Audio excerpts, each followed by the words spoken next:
Hi అండి. Welcome to organic farming. మన ఆరోగ్యం గోంగూరలో. ఇవాళ ఈ గోంగూరతో ఒక మంచి రెసిపీ చేయబోతున్నానండి. ఇది అందరికీ తెలిసిందే, కొత్తగా చెప్పాల్సిన అవసరం లేదు. కానీ నా స్టైల్లో నేను ఈ గోంగూరతో ఒక మంచి రెసిపీ చేయబోతున్నా. ఈ వీడియో లాస్ట్ వరకు స్కిప్ చేయకుండా చూడండి. నచ్చితే లైక్ ఇవ్వండి. ఇప్పుడు మనం ప్రాసెస్లోకి వెళ్దాం. చూసారు కదా, చికెన్, అది అరకిలో చికెన్ అండి. 2 సార్లు కడిగి పక్కన పెట్టేసుకోవాలి. ఇక్కడ 2 గుప్పిళ్ళన్నీ ఉల్లిపాయ ముక్కలు, 2 స్పూన్లు అల్లం ఎల్లిగడ్డ పేస్ట్ ఇప్పుడే దంచి పెట్టుకున్నాను, 3 లవంగాలు, 1 యాలకు, కొంచెం దాల్చిన చెక్క, గుప్పెడంతా గోంగూర. ఇప్పుడు మనం స్టవ్ వెలిగించి కడాయి పెట్టుకొని ఒక 4-5 స్పూన్ల ఆయిల్ పోసేసుకోవాలి. ఇది కొంచెం వేడైన తర్వాత 1 స్పూన్ జీలకర్ర వేసేసుకోవాలి. జీలకర్ర గోలిన తర్వాత మసాలా దినుసులు వేసేసుకోవాలి. లవంగాలు చిటపటమంటూ పైకి వస్తాయండి, జాగ్రత్త. అవి వేగిన తర్వాత ఉల్లిపాయ ముక్కలు వేసేసుకొని మంచిగా దూరగా వేయించుకోవాలండి. ఇవి ఎంత వేగితే కూర అనేది అంత టేస్ట్ వస్తుంది. ఇవి త్వరగా వేగడానికి కొంచెం ఉప్పు అయితే వేసుకుంటున్నానండి. ఇది కూడా అందరికీ తెలిసిందే కదా, ఉప్పు వేసుకుంటే ఉల్లిగడ్డలు త్వరగా వేగుతాయనేది. ఈ ఉల్లిపాయ ముక్కలు ఎర్రగా దూరగా వేయించుకోవాలి. ఇలా వేయించుకోవాలండి. ఇలా వేయించుకున్న దీంట్లో మనం దంచి పెట్టుకున్న అల్లం వెల్లిపాయ పేస్ట్ వేసేసుకోవాలి. ఈ అల్లం వెల్లిపాయ పేస్ట్ కూడా పచ్చి వాసన పోయేంతవరకు దూరగా వేయించుకోవాలి.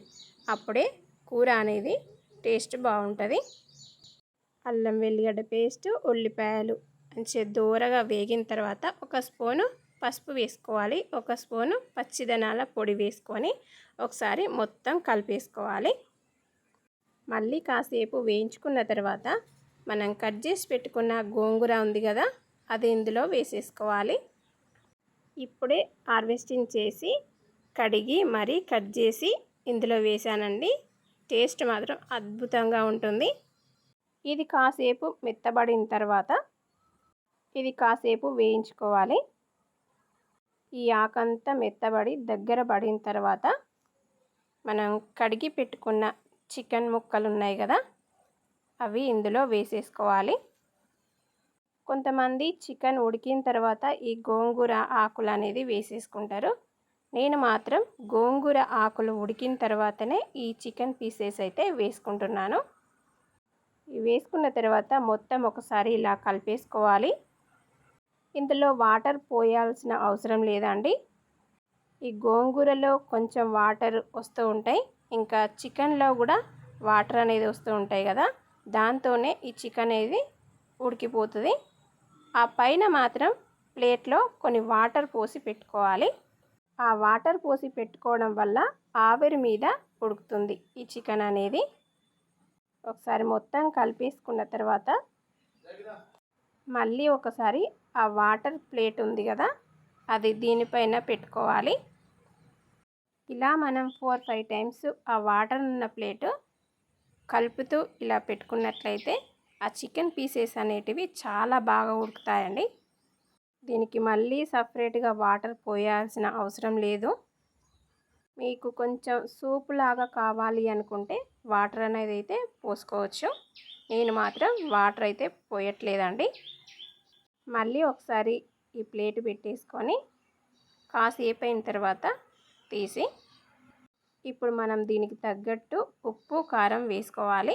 నేను ఇక్కడైతే చిన్న గరిటెతోని గరిటెన్నర వేసుకుంటున్నా, స్పూన్నర ఉప్పు వేసుకుంటున్నా. ఫస్ట్ మనం 1/2 స్పూన్ వేసుకున్నాం కదా, ఎవరు ఎంత మోతాదులో తింటే అంత కారం ఉప్పు అయితే వేసుకోండి.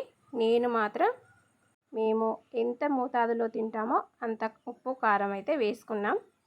మనం వాటర్ పోయకున్నా కూడా ఎంత బాగా సూప్ లాగా వచ్చిందో చూసారు కదా.